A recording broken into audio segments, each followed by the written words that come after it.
Fan de tarot et de jeux à choix, j'ai trouvé votre futur jeu préféré et s'appelle The Cosmic Well of Sisterhood.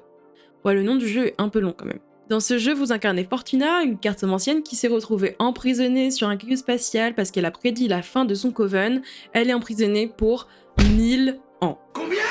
Après 200 ans, elle prend le seum, et ça se comprend, et décide de braver les interdits et d'invoquer un démon que pour ma part j'ai transformé en Robert Pattinson lors de mon live pour ne pas choquer les plus sensibles face à ce visage un peu ingrat. Côté gameplay, le jeu tourne autour de deux axes. La création de cartes via la combinaison de différents symboles qui vont permettre d'apporter une signification unique à chacune de vos cartes, et en second le tirage de ces dites cartes pour répondre aux questions des personnages qui viendront à notre rencontre. Après avoir tiré une carte, on doit la poser et choisir une réponse en fonction des possibilités de lecture offertes par la carte.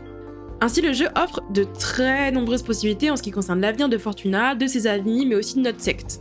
En résumé, The Cosmic Well of Sisterhood a certes un nom un peu long, mais que ce soit l'esthétique, le gameplay, l'histoire ou encore les personnages, ce jeu vaut vraiment le coup d'être testé. Il est disponible sur Steam ou sur Switch.